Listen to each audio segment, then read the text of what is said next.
Hi, my name is Skip. I'm here for two reasons. Number one, I want to help you become a better leader, and number two, I want to help you help others.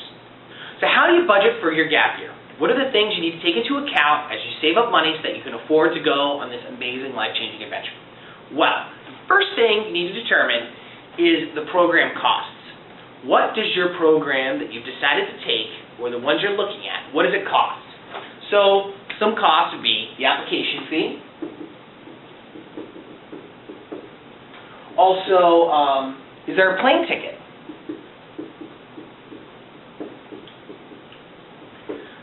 Maybe you have to pay for insurance. Maybe there's extra excursion fees. Adventures within adventures. Maybe, what meals are included, what meals aren't included. The plane ticket, but there's other travel in general. And then you also want to figure out how much the program itself costs. Because sometimes you have to pay an application fee, and then sometimes you also have to pay for the travel, and sometimes you also have to pay for the program. Different programs cover different things. In some cases, your program might actually pay you. When I did AmeriCorps, I actually got paid while I was there. And they also covered my student loans and gave me an education award at the end. Every program is different, so you need to look at all these things. So this way you can get a total cost of the program. The other important thing for budgeting for your gap year is figuring out your monthly expenses. So what are some examples of monthly expenses? Well, I think student loans. As someone who graduated college or is in college, you might have student loans. Car insurance. You have to pay for your own health insurance.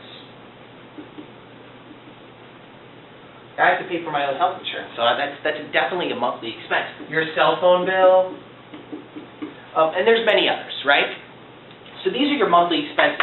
Now you need to total these up, which you probably already do, and you have to figure out. Maybe you also have rent. Maybe you have to pay rent. Now some of these you might be able to cancel. If you're going away for 6 months, maybe you can tell your car insurance and put it on hold. Maybe you can find someone to sublet your apartment. But you need to take all of these into account and add it up and then multiply it by however many months your program is. Now, why do you do this?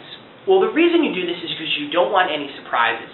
You want to know, if you're gone for a year, how much money you need to have stashed away to pay for your monthly expenses in addition to the program.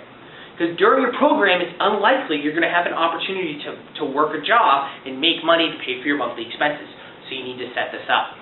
The other thing I highly recommend, once you get this monthly payment down, go into your bank, credit union, and tell them that you're doing this gap year.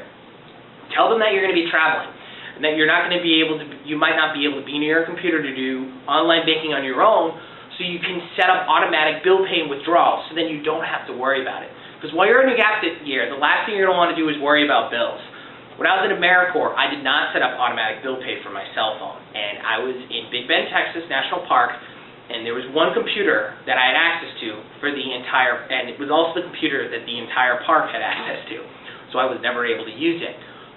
There was very bad cell phone service, or no cell phone service, so there was a payphone, and inevitably there was a line at the payphone as well. So I ended up being late on one of my payments for my cell phone bill. Luckily, when I told them I was in AmeriCorps, they were like, oh yeah, no problem, and it got all worked out, and I was able to contact my bank and get it paid for. But if I'd done that in advance, it would have saved me a headache and an anxiety worrying about, oh, I'm going to get bad credit because I didn't make my payment on time. Now, if it had been for something really important like my health insurance, had I had to worry about that, that would have really freaked me out.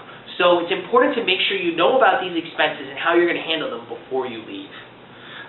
In a later episode, I'll discuss sort of how to budget while you're on your gap year and also how to raise funds for your gap year. But right now, this is the basic thing you need to know, how much money you need to save in order to take your gap year. My name is Skip. I hope this has helped you. Have a great day, and go live the wheel.